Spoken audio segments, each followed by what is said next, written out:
Friday, guys. We continue with PFL World Tournament, but this time Friday, September 26th, Nantes, France.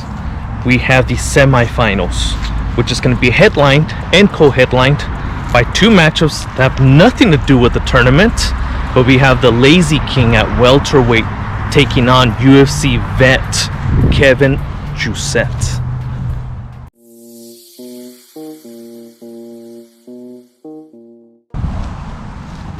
For our first semifinal matchup, we have a lightweight clash between Pacella versus Chizov. Claudio Pacella. I actually like this guy. He had a very tough first fight against a guy named Hughes. Stands his feet, very grounded boxer. I love how he drops his level at his knees and just launches body work as he works his way up. Bit of a body snatcher, Pacella is. It just shows he can maintain that power consistently, beating down his opponents for 3-4 rounds. And standing across from him, we got Latvia's Alex Chizov, whose first fight took out Ewan. And it was kind of crazy because I feel like the big hook he landed on Ewan early in the first round barely graced his opponent, but it was enough to freaking send him off into another dimension. Now, if I remember correctly, because that fight was so quick, it ended so fast, he kind of had a karate stance, definitely moved a lot, and kind of used a lot of feints, showing his opponent numerous angles, numerous weapons, like I mentioned, until he freaking caught him with a big old left hook, just because I was able to see him go 3 rounds. However, 3 rounds where there was a robotic opponent just literally walking up to him with his hands wide up, spread apart, just eating punches the whole time. I don't think Chizov is going to offer that. He's a completely different fighter that can definitely show Pacella different angles, and I just don't know if Pacella's body work, the fact that he has to kind of ground himself to start launching counters, is going to be enough to connect on Chizov. I see Chizov being able to be too much as far as movement goes. I feel that he can pick his opportunities to strike. I don't think he'll finish Pacella, but I think he'll definitely snatch up a unanimous decision here.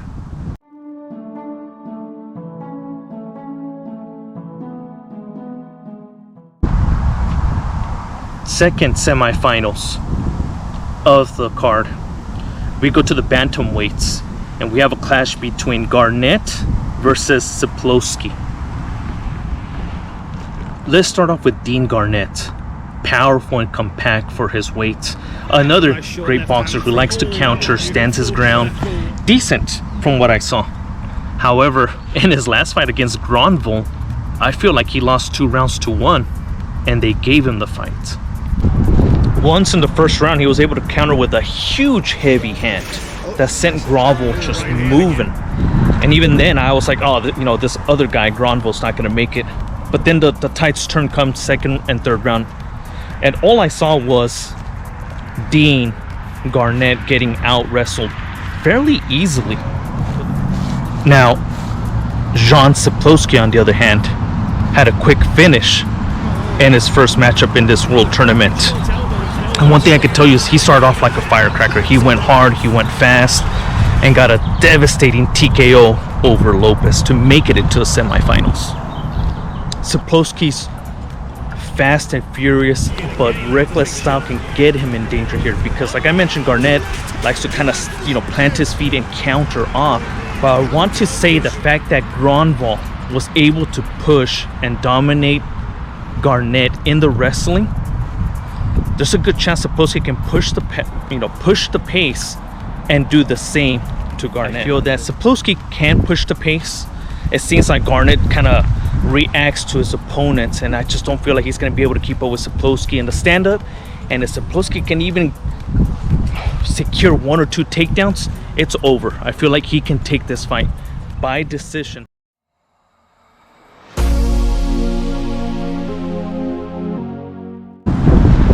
For our next semifinals, we get the other half of the lightweights. we have Connor Hughes versus Gino Van Steenis. Hughes won by devastating knockout in his last fight. It was all over the highlights, right? But one thing I do want to say is this. Outside of his obvious power that he packs in his hands, the dude has a crazy effective killer inside leg kick.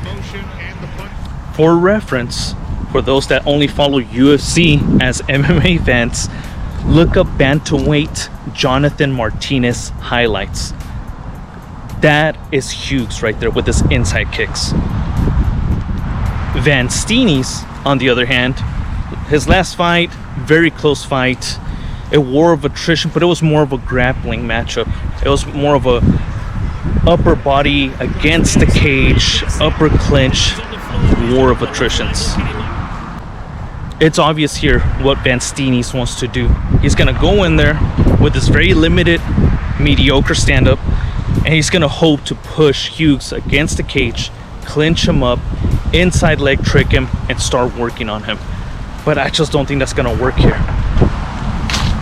And the fact that we're so distracted with Hughes' crazy KO that he had, I believe the reason why Van Steenis is not going to be able to pull off this game plan is because of Hughes' inside leg kicks. He's going to chew him up, he's going to circle up, he's going to circle around and just fire off that leg kick often. And the second Van Steenis starts to fatigue a little bit and drop his hands, which he did do in his last matchup, that opens up the stand-up. Now, do I see Hughes finishing Van Steenis here? I don't know, man. I kind of want to go with another unanimous decision, and Hughes advances to the finals.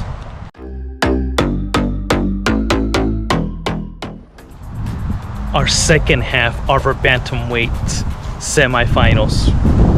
This is the matchup I'm looking forward to in the whole entire night. We have Adiguzel, who's just an absolute freaking maniac with his body work, versus Oliveira, who, let's just say he's making a highlight out of everybody. I might be mistaken here, but Adiguzel, I believe, is a late minute replacement. I forgot who fell out of the tournament. So all of his highlights in his last 2-3 fights were in his regional organization. But let me tell you, that guy fires off a left kick like nobody's business. As a matter of fact, I think the last 2 fights he had, he ended it within a minute, both opponents. One very Luke Rockhold versus Consta Filipal. Do you guys remember that fight?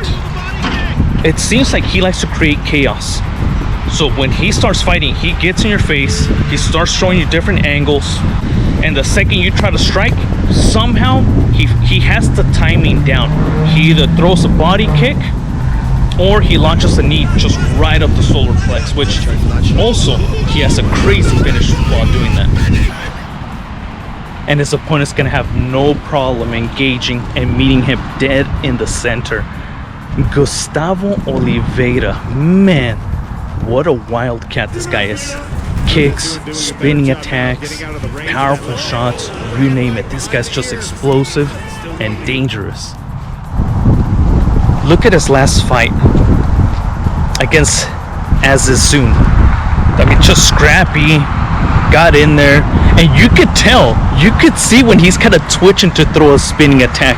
And I seen him kind of preparing, timing Adiguzel as he was coming in. I mean, he was scrapping though. He knew he couldn't throw it or fire it off a few times, and then just eventually, boom, throws a spinning back elbow and just puts. I mean, it was vicious. I was worried for Adiguzel the second it connected. I even think it rivals Carlo Prochis's spinning elbow KO over Jeff Neal. I think Oliveira is going to be able to pull it off. I think his Muay Thai and the fact that he's not going to be afraid to meet his opponent in the middle, who's a crazy guy, who's a wild guy as well. But I just think firing off that left kick to the midsection or knees down the middle will probably be effective for the first round. But I just think Oliveira, from what I've seen of him, his last fight especially, he just times you. and he's fast enough to counter you. So this is the only fight where I do see a finish happening, and I think it's going to be Oliveira catching his opponent. I see a TKO or KO first or second round.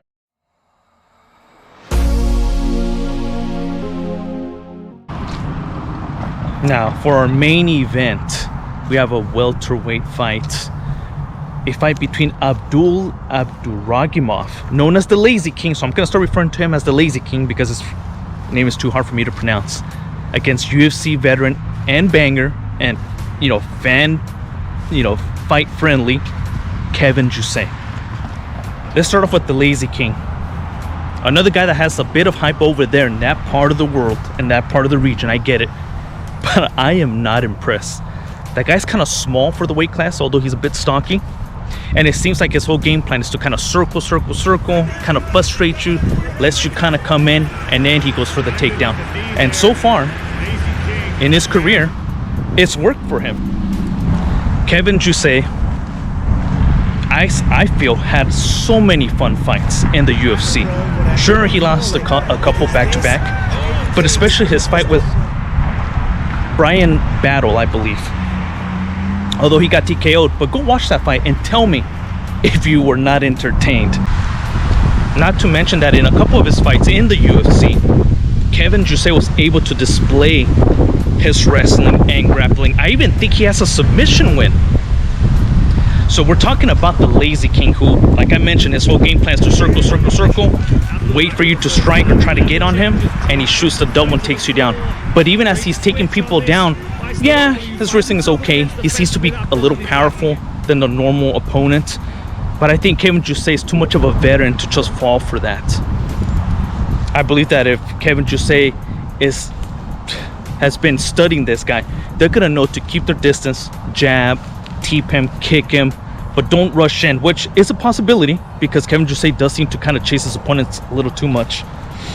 But like I mentioned, if the Lazy King decides to go for the takedown, and even if he gets the takedown, I just don't see how he's going to be able to outwork Kevin Jousset, who's decent himself on the ground. And if it stays on the stand-up, Jousset's not a guy to overextend for power punches out of frustration. I feel like Jousset can still march forward, stay disciplined, and little by little chop down the Lazy King. That's how I see this fight going. He's going to march him down. The Lazy King is going to circle around the cage as always, hoping that Jousset gets frustrated, hoping that he overextends in one of his strikes so he can go for the takedown. But it's not going to work because that's just not Jousset's style. This is the first time that the Lazy King is going to fight somebody that brings the pain, that brings the pressure, and it's probably most likely can handle his wrestling. I see Kevin Jousset winning here by unanimous decision.